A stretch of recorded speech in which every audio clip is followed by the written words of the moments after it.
Chapter 26. "Let's go, people! Come on, clear it out!"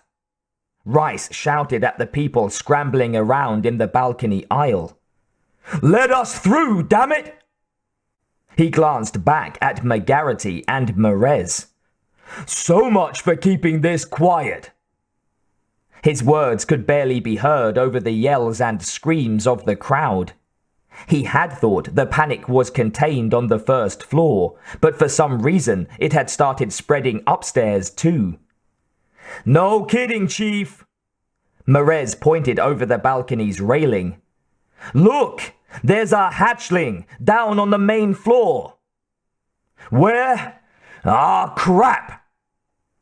30 feet below the balcony, a fully grown alien was energetically cutting his way through anything soft within reach.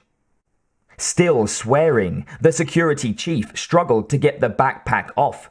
He was unzipping it when his men leaned on the railing, their weapons ready. "Pretty good size for his age," McGarity said grimly.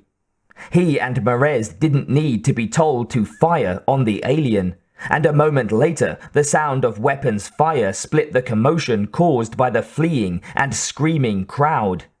Another instant, and the noise doubled as the people who hadn't been leaving decided it was time to head for the hills. Finally, the ones who still believed it was all part of the show were getting a clue. Merez cursed as he missed his target.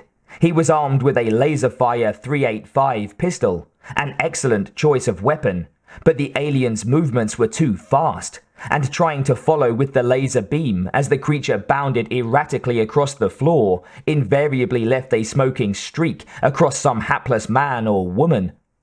McGarity's aim with the scope on his Redstein 440 was better, but still ineffective. The bullets of laser light did little beyond make surface stings on the alien's teeth and carapace that only served to enrage him more.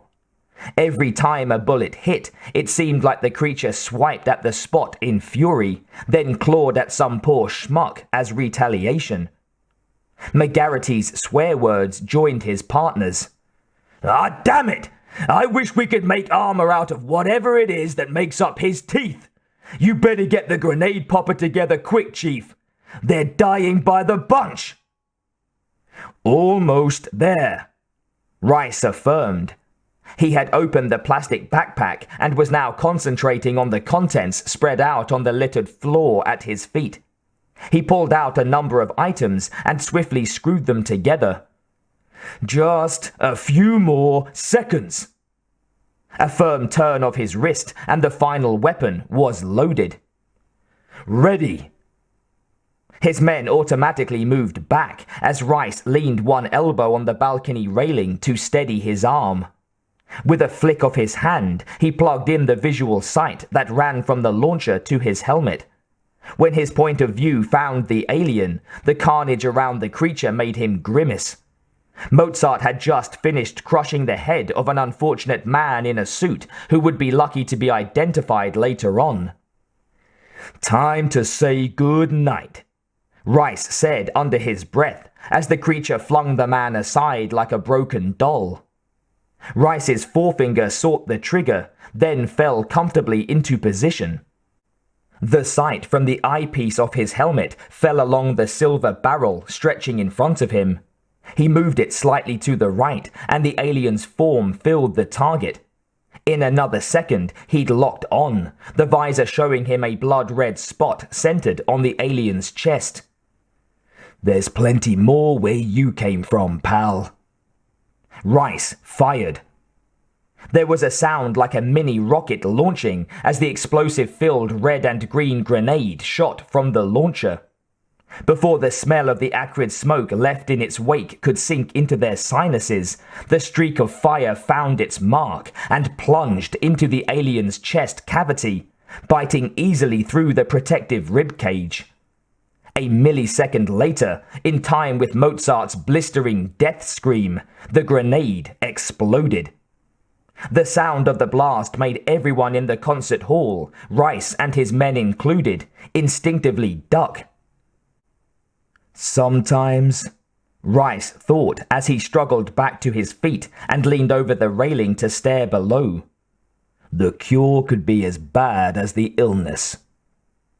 This situation was a classic example, as the concert-goers with the misfortune to be within splashing distance, who weren't hit by flying pieces of shrapnel and jagged chunks of alien carcass and carapace, were showered with globules of the creature's acid blood. Wails of agony joined the feedback still blaring from the speakers, and the shrieks of those caught between panic and flight. With an abruptness that left a hollow ringing in their ears, all sound from the speakers stopped. Somebody in the control room finally pulling the master switch. From somewhere outside, carrying through the layers of the building by flung open doors, they heard a multitude of sirens screaming towards the concert hall. McGarity and Merez joined Rice at the railing, peering over to make sure the battle was finished.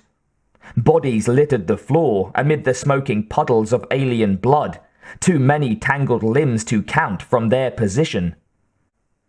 "Well, what do you think?" McGarity said. "Should we help clean it up?" "Hell no. We've done what we could and more than those sin-sound bastards deserved."